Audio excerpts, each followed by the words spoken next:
하나님의 진리와 사랑을 전하는 하진랑입니다.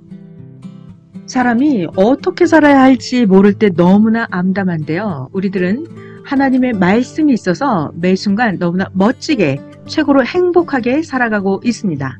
오늘은 하나님께서 신기를 받을 수 있는 말씀을 주셨던 그 인물이 있습니다. 그는 바로 여호수아였어요.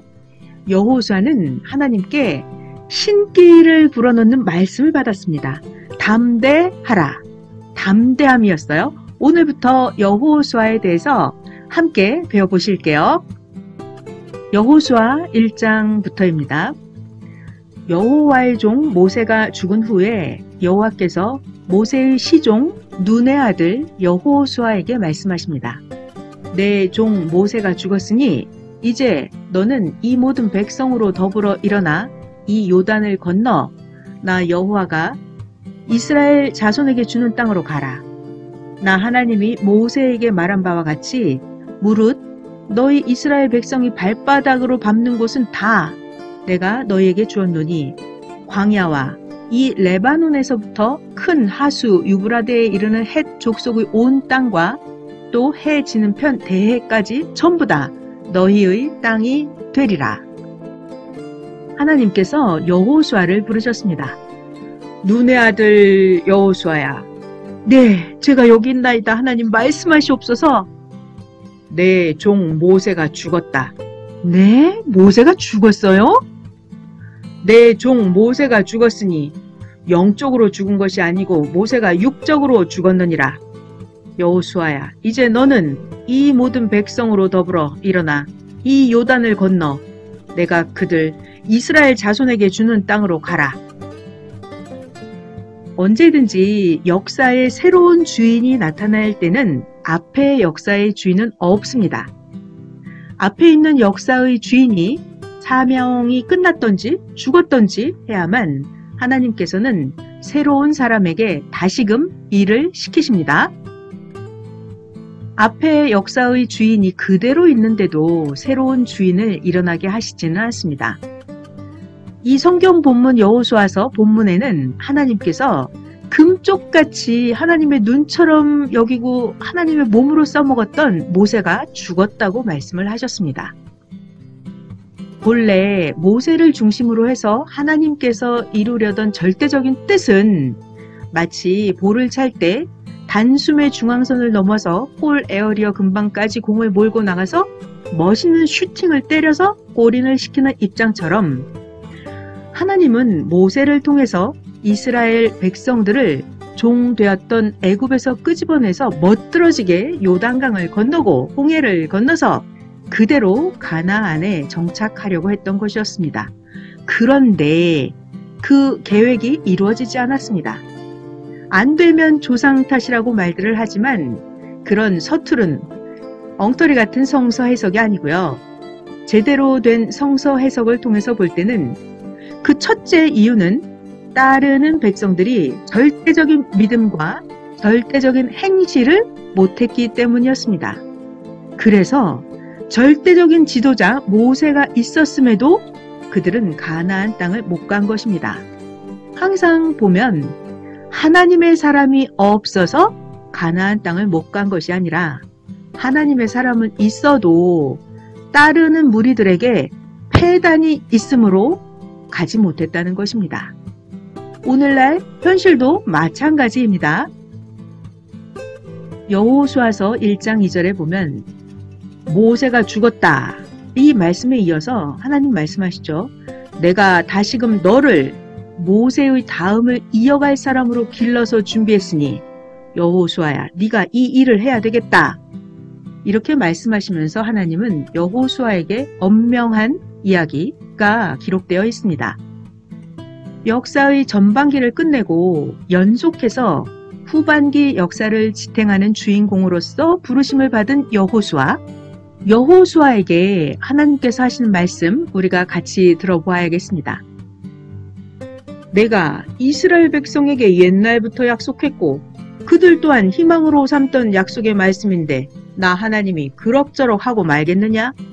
개인에게 약속한 것도 이루어주는데 너희에게 한 약속은 민족에게 한 약속이요.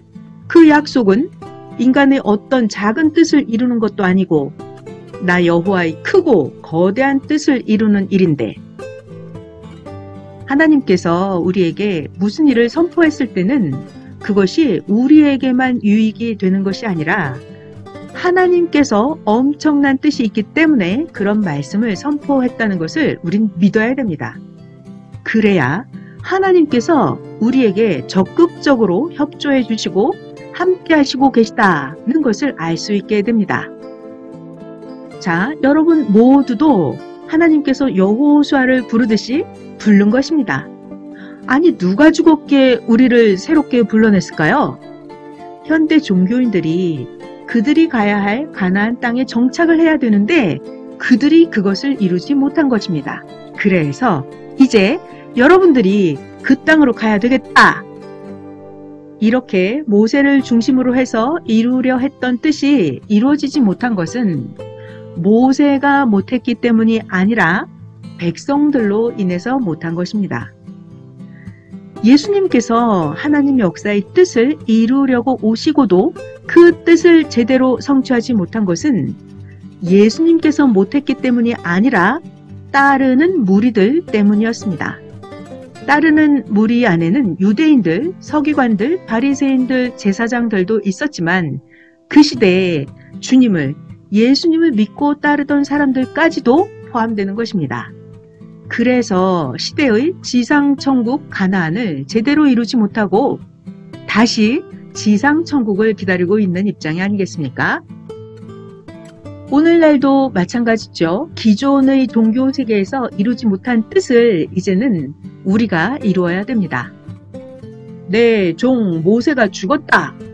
이렇게 말씀하시면서 여호수아를 세웠던 것처럼 예수님께서 이스라엘 민족에 나타났다가 돌아가시고 그의 자손들로 기독교 교회가 세워져서 현재까지 존재하는 것 같이, 자, 마찬가지예요. 이제는 살았다고 하나 죽은 꼴이 되어 있는 기존 종교 세계에서 자, 여러분들을, 우리들을 하나님이 다시 세우신 것입니다.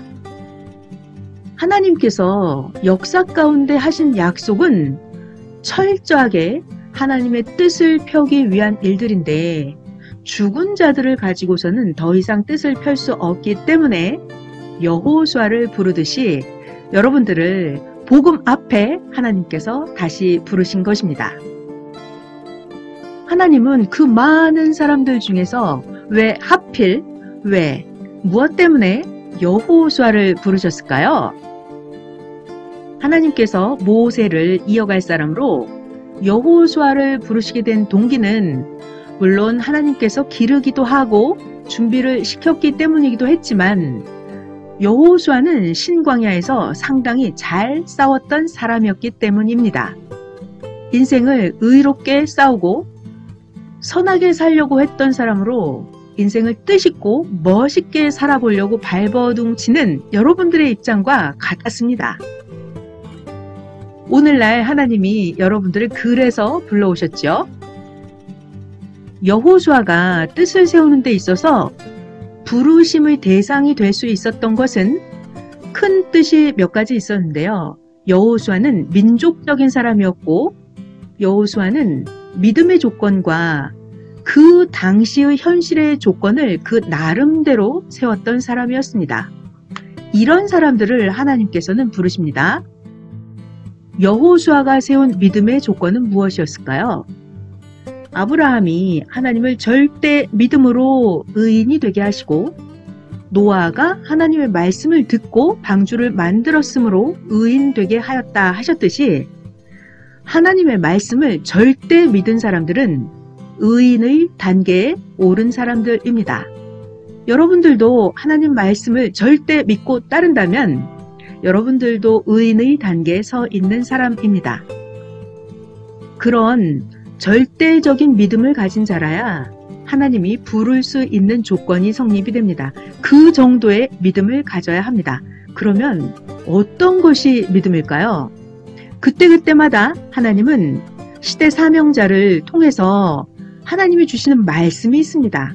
그 말씀을 지키는 것입니다. 자, 그렇다면 여호수아는요, 어떤 믿음의 조건을 세웠는가 하니 가나안 복지를 정탐하러 갔다 왔을 때 다른 사람들은 모두 악평했어요. 그런데 여호수아는 악평하지 않고 가나안을 정탐하러 갔다 와서 가나안 그 땅은 하나님의 뜻이 이루어지는 세계다. 절대로 하나님이 주신 땅이다 하면서 선평을 했습니다. 그때 당시의 식으로 여호수아는 그 시대 절대 필요한 믿음의 조건을 세운 것이었습니다. 그것이 하나님 앞에 믿음의 조건을 세운 핵심적인 동기가 되었습니다. 또한 여호수아는 어떤 사람이었을까요? 아무리 여호수아에게 모세의 지팡이가 인수인계되고 하나님께서 가나안 땅을 허락하셨다 할지라도 당사자인 여호수아가 움직이지 않고 가만히 있었다면 가나안 복지는 결코 정복될 수 없었을 것입니다. 자, 우리들도요, 여호수아를 본받아서 여호수아가 31개 왕들이 있는 골짜기마다 찾아다니면서 밟고 지나갔더니만 여호수아의 발걸음을 따라서 하늘이 역사하고 계시다는 것을 깨달아서 우리도 여호수아처럼 실천하는 행동자가 되어야 합니다. 왜냐하면 만약에 어떤 사람이 성령의 감동 감화를 받아서 성령의 충만함을 입었다고 해봐요. 성령께서 어떤 물건을 우리가 집도록 원하시는데 그 사람이 가만히 앉아있다면 어떻게 성령의 뜻이 이루어질 수 있겠습니까? 그러니까 성령께서는 움직일 수 있는 사람에게로 역사의 주권을 옮기게 됩니다. 자, 이것이 무슨 뜻이냐 하면 깨달았다면 행함이 있는 소유자, 즉 살아있는 자가 되어야 한다는 것입니다. 힘쓰는 자, 행동하는 자가 하늘의 주권을 뺐습니다. 어떤 사람은 아무리 믿어도 행하지를 못합니다. 왜 그럴까요? 그에게는 믿음 신앙이 있지만 진리 신앙이 부족하기 때문입니다. 100% 완전한 진리 신앙의 터전 위에서만 100% 완전한 믿음 신앙이 생깁니다. 100% 믿음만 가지고서는 100% 신앙이 건설되지 않습니다. 자, 이제 우리가 해야 하는 일들은요. 삼천리 금수강산의 골짜기들을 하나도 빼놓지 않고 돌아다니면서 그 골짜기에 있는 것들을 전부 우리들 것, 하나님 것으로 만드는 것입니다. 또 여호수아는 어떤 사람이었을까요? 광야 땅에서 한 시대가 다 가버리고 그 후손들이 우왕좌왕하면서 살 길을 찾고 종교가 무엇이냐, 길이 어디 있느냐 했을 때 하나님께서 여호수아를 다시 쓰기로 했습니다. 여호수아는 악평자가 아니고 선평을 했기 때문에 모세와 나이 차이는 굉장히 많았지만 여호수아가 이스라엘 백성을 인도하려고 고민하고 번민했을 때 너는 마음을 담대히 하고 강하게 하라. 내가 너와 함께 해주리라. 가나안 땅이 너의 땅이 될 것이다. 하고 하나님께서 여호수아에게 오늘 본문을 말씀하신 것입니다. 이렇게 사람들은 위대한 지도자를 찾고 있습니다. 그래야만 위대한 위치에 갈 수 있기 때문입니다. 그리고 젊은 사람으로부터 시작해서 누구를 막론하고 정치적인 위대한 사람을, 종교적인 위대한 사람을, 또 오리지널을 찾고 자기도 그렇게 되기를 원합니다. 그러나 그것이 잘 되지를 않고 있다는 거죠. 오늘 여호수아서 성경 본문에 이 여호수아는 하나님이 함께 했으니 잘 된다. 이렇게 건전한 생각을 가지고 선평을 했습니다. 하나님이 함께 하신다. 세상을 악평으로 보지 않고 선평으로 보고 항상 순리로 보고서 잘 된다. 이런 생각을 했습니다. 그러나 나머지 사람들은 걱정을 바가지로 하면서 인생을 살았습니다. 아, 안 되는데, 큰일 났는데, 어떡하지? 이러면서 맨날 걱정만 했어요. 이렇게 선평을 하고 긍정적인 생각을 하는 여호수아를 하나님께서 택하시게 된 동기가 되는 것이었습니다. 그래서 항상 긍정적인 사고가 얼마나 사람이 살아가는 데 있어서 큰일인지 모릅니다. 이렇게 긍정적인 사고 외에도 마음에 강하고 담대한 사고가 꼭 거기에 필연적이라는 것을 하나님은 아시고 하나님은 여호수아에게 아주 간단한 명언의 말씀으로 여호수아의 사상을 휘어잡았습니다. 여호수아야, 너는 마음을 담대히 강하게 하면서 이 백성을 인도해 가라.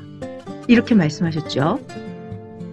하나님은 여호수아에게 담대하라. 이 말씀으로 하나님의 신기를 여호수아에게 불어넣어 주셨습니다. 하나님께서는 기필코 여호수아를 데리고 더 강하게 역사를 시작하셨습니다. 여호수아는 모세의 수종을 들던 사람이었습니다. 전에는 왼발이 오른발을 수종 들던 달이었는데 오른발이 다치니까 왼발을 가지고 쓰기 시작하는 것과 같습니다. 이스라엘 민족은 모세가 죽은 후에 여호수아를 중심해서 가나안 땅을 정복해 들어갑니다. 하나님께서는 애굽에서 나온 당세대 1세대가 아니라 애굽에서 나온 그들의 2세대들을 데리고 역사를 하셨습니다. 모세의 역사는 너무도 좌절되고 안타깝게 끝났습니다. 이 시대도 마찬가지로 악평이나 하면 그냥 신광야에서 끝나버리고 말게 됩니다. 그러면 너무도 안타깝고 너무나 불행하죠. 그러니까 악평이 아니라 우리 모두는 선평함으로 하나님의 새 역사 가나안 복지를 가야 되겠습니다. 성경의 역사를 보더라도 그렇고 오늘날 현실에서도 그렇고 불만, 불평, 원망하는 자들은 가나안 복지를 가지 못합니다. 오직 긍정적인 자, 선평하는 자만 가나안 복지를 가게 됩니다. 여호수아와 갈렙은 모세의 후계자가 되어서 제2세대들을 데리고 단 3일 만에 요단강을 건너서 가나안 복지로 갔습니다.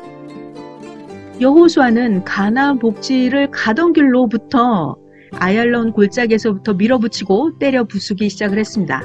야 이놈들아, 하나님께서 우리에게 주신 땅이다. 우리 조상들이 살았던 땅인데 너희들이 살고 있느냐? 그동안 그냥 공짜로 쓴 땅값을 다 내놓아라. 결국 여호수아는 이렇게 떳떳하게 싸워서 31개 족속을 한 골짝 한 골짝 때려 부셔서 아름다운 하나님의 이상세계 동산을 만들어서 12개 각 족속들에게 나누어 주었습니다. 가나안 복지는 그냥 되는 것이 아닙니다. 여호수아는 어떻게 후반기 역사를 이룰 수 있었을까요? 그것은 하나님만이 알고 계십니다. 여호수아가 어렸을 때부터 알았을까요? 여호수아가 태어나면서부터 자기가 그렇게 할 줄 알았을까요? 뱃속에서부터 알고 태어났을까요? 교육을 받아서 깨달은 것입니다. 현실에서도 교육받지 않고는 교수가 될 수 없는 것처럼 말이에요. 미스 코리아가 되려고만 해도 2-3달 전부터 살도 빼고 뜯어 고치고 나가는데 그냥 되는 것이 어디 있겠어요? 그런 것도 다 수고하고 애를 쓰고 준비를 하는데 여호수아가 그냥 그런 것들을 할 수 있었을까요? 예수님도 누가복음에 보면 예수님도 나이가 들어가면서 배우고 터득했다고 하셨습니다. 모세도 40년 동안 배웠습니다. 여호수아는 모세 밑에서 40년 동안 배웠습니다. 모두 다 배우고 터득해서 되는 것이지 그냥 되는 것은 없습니다. 자, 우리들이 영웅열사들이 그냥 하늘에서 나타나는 줄 아는데요. 세종대왕이나 모든 지구촌을 흔들고 갔던 사람들 다 지상의 사람이지 하늘에서 그냥 뚝 떨어져서 내려온 사람은 한 명도 없습니다. 모세도 마찬가지입니다. 모세가 어렸을 때 자기가 온 이스라엘 민족을 지도할 줄 알았을까요? 모세도 몰랐습니다. 자기가 이스라엘 민족을 구출할 때 그때 알게 되었던 것입니다. 여호수아도 자기가 가나안 복지를 쳐부수면서 갈 줄 미리부터 알고 있었을까요? 여호수아도 모세가 가나안 복지를 데리고 들어갈 줄 알고 있었을 것입니다. 그러나 여호수아 자신이 가서 하다 보니까 가나안 족속들을 부시다 보니까 아, 모세가 아니라 나였구나. 성경에서 나를 두고 이야기했구나. 모세인 줄 알았더니 아니구만 하고 깨닫게 되는 것입니다. 오늘은 모세의 뒤를 이어서 가나안 정복의 역사를 폈던 하나님의 신기의 말씀, 담대하라는 말씀을 받아서 과감하게 가나안 땅을 정복해 들어갔던 여호수아에 대해서 함께 배워봤습니다. 하나님의 진리와 사랑을 전한 하진랑이었습니다.